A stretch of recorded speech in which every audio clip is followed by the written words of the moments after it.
¿Tienes claro cuál es la función de la columna vertebral? En este video lo veremos de una forma sencilla.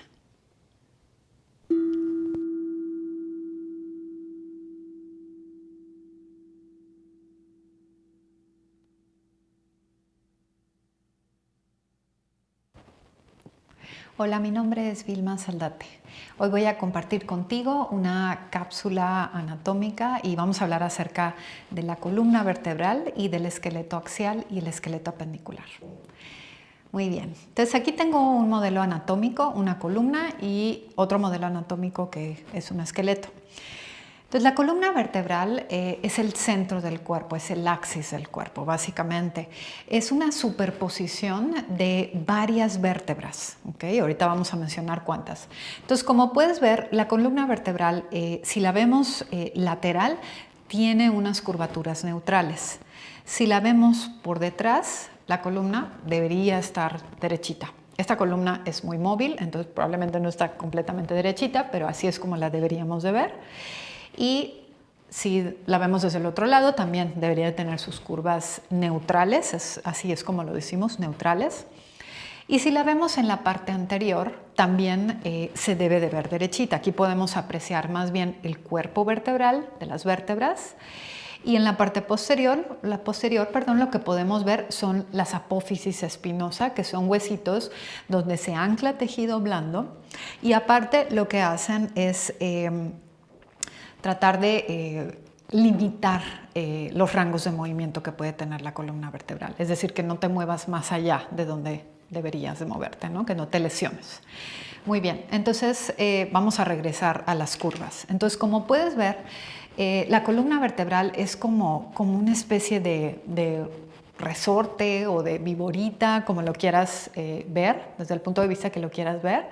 Y aquí estas curvas se llaman lordosis, que es una curva hacia adentro, que es una cuevita, una concavidad, y hay una sifosis, que es una, digamos, como una pancita o una protuberancia, ¿no? Hacia afuera. Entonces la lordosis, cueva, y la sifosis, una pancita hacia afuera, ¿ok? Entonces tenemos la lordosis cervical, que es una cueva del cuello, tenemos la sifosis torácica o dorsal, que es la columna media alta, y luego tenemos una lordosis lumbar, que es otra vez una lordosis, una cuevita, y finalmente tenemos aquí sacro y coxis, que forman otra sifosis, es decir, otra pancita. El sacro y el coxis también forman parte de la columna vertebral. Entonces, en cuanto a la lordosis del cuello, tenemos 7 vértebras. ¿Okay? La sifosis torácica tenemos 12 y la lordosis lumbar tenemos 5. Entonces puedes utilizar un mecanismo en mnemotecnia, algo así como desayuno a las 7 para que recuerdes, y luego, no sé, como algo a las 12, ¿no? Un panecito, una galleta a las 12, y luego de pronto me da un poquito de hambre otra vez a las 5 de la tarde, ¿no? Para que te acuerdes. Entonces 7, 12 y 5. Es una forma fácil de recordar cuántas vértebras tenemos. Ahora, hay personas que tienen vértebras de más. Generalmente estas vértebras las presentan en la zona lumbar. Pueden tener 6 vértebras o 7 vértebras. Es raro, pero puede llegar a suceder. ¿Okay? Muy bien, entonces la cuestión aquí es, como ves, estas curvas no son iguales en todas las secciones, es decir, se alternan. Tenemos la cuevita y luego la pancita y la cuevita y la pancita, y eso hace que tenga esta forma como si fuera una viborita o un resorte, y eso hace que la columna vertebral sea mucho más eficiente. Es decir, si la columna vertebral fuera recta, eventualmente se podría dañar la médula espinal y podría dañar el cerebro, que el cerebro está alojado aquí en el cráneo, que es una cavidad que lo protege. ¿Okay? Entonces ahora vamos un poquito aquí al esqueleto y lo voy a poner de lado así para que lo puedas ver. Entonces, si te fijas, el cráneo es otra sifosis. Entonces el cráneo también lo consideramos hasta cierto punto un punto de estabilización de la columna vertebral. Entonces tenemos el cráneo, una cifosis, el cuello una lordosis, la zona torácica una cifosis, la zona lumbar una lordosis, sacro y coxis una cifosis. Entonces todas funcionan así, funcionan digamos como una especie de resorte que cada vez que tú caminas, que brincas, si bajas escalones, si corres, si te caes, ¿no? Si tropiezas, este impacto es recibido, ¿no? Impactando el suelo, impactando lo que toques, la gravedad, todo eso. Y esas fuerzas de tensión se van recibiendo desde la parte inferior del cuerpo y es transferido hacia la columna vertebral, y el hecho de que tenga sus curvaturas neutrales hace que se vaya disipando ese impacto de forma que el cerebro quede intacto, no se daña el cerebro. Digo, está bien protegido ahí por líquido sinovial y otros componentes y el cráneo y demás, pero digamos que tú podrías, si te caes de pronto o te tropiezas, podrías llegar a sentirlo hasta en la mandíbula, podrías llegar a morderte la lengua, podría dolerte la cabeza, porque a veces personas que han perdido estas curvas neutrales llevan a recibir el impacto mucho más fuerte, ¿sí? Entonces eso me lleva a otro tema. Hay personas que por lesiones o trauma o alguna condición hemos perdido esas curvaturas. Yo me incluyo porque yo tengo escoliosis en la columna vertebral, que es otro tema que veremos en una cápsula más adelante. Entonces, ¿qué pasa aquí? Que perdemos estas curvaturas y es lo que llamamos rectificación. Entonces yo, en lugar de tener, por ejemplo, la curvatura, la lordosis, la cuevita del cuello, la pierdo y se rectifica mi columna cervical. O podría pasar en la columna lumbar, o podría pasar en la zona torácica, podría pasar en toda la columna. Es decir, no se ve tan derechita así como tal, pero sí se puede apreciar en una placa que hemos perdido esa curvatura y hace que el trabajo de la columna vertebral sea menos eficiente, ¿sí? Y bueno, obviamente puede dañar otros tejidos del cuerpo, ¿sí? Ok, la voy a regresar a su lugar. Entonces, lo que queremos obviamente en yoga y en otras disciplinas como fisioterapia es regresar a la columna a sus curvaturas neutrales para que siga trabajando de forma eficiente. Digamos que la mayor responsabilidad de la columna vertebral es proteger la médula espinal y proteger los nervios vertebrales, ¿ok? Que también lo veremos en otro tema más adelante. Sistema de protección, y es la forma como nos podemos mover, tiene mucha movilidad como puedes ver, y bueno, protege los órganos internos también.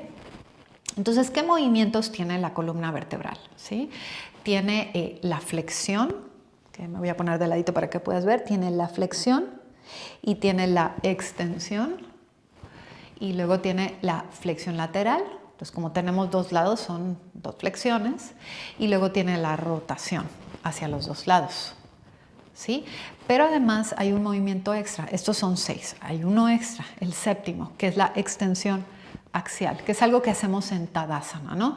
Hay veces que nos cansamos y estamos colapsados, ¿no? Pero llegas a una práctica de yoga o te acuerdas de pronto alargar la columna, y cuando te pones derechito y alargas la columna hacia arriba y hacia abajo, es lo que llamamos una extensión axial, y eso ayuda a crear espacio en los discos intervertebrales, que son estas pequeñas almohaditas entre vértebra y vértebra, en los nervios, en la médula espinal, en todo el cuerpo en realidad, ¿ok?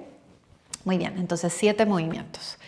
Ahora, la columna vertebral forma parte del esqueleto axial, ¿ok? Entonces tenemos el esqueleto axial y el esqueleto apendicular. Entonces el esqueleto axial está conformado por el cráneo. Tenemos un huesito que aquí no se puede apreciar, pero tenemos un huesito aquí donde se adhieren varios músculos, ligamentos, tendones, es decir, tejido blando, de la deglución sobre todo, que es el hueso ioides. Y luego tenemos la columna vertebral, tenemos el esternón y las costillas. Ese es el esqueleto axial, ¿ok? Entonces repito, cráneo, hueso ioides, columna, esternón y costillas, ¿ok?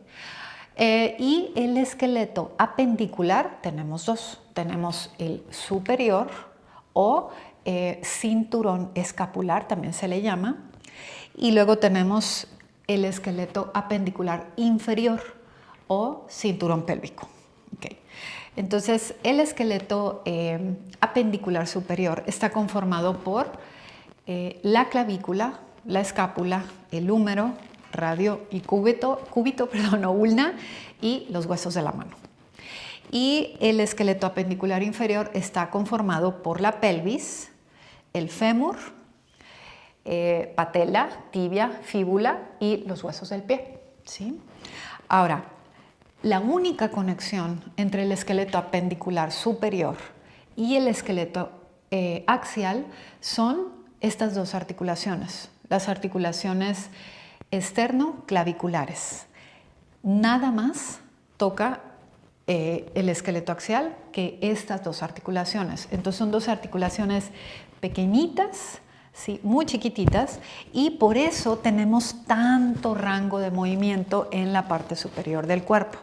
Digamos que el esqueleto apendicular superior son nuestras herramientas de la expresión, de la creación, ¿no? Podemos hacer muchas cosas como abrazar, podemos también elevar, bajar, saludar, sí, todas estas cosas que hacemos diariamente, ¿okay? Muy bien.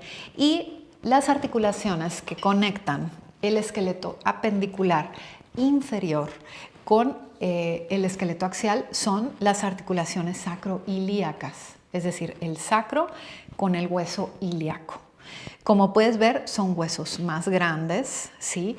Y son mucho más estables. Hay muy poquito movimiento en estas articulaciones. Digamos que hay más movimiento en las esternoclaviculares que en las sacroilíacas.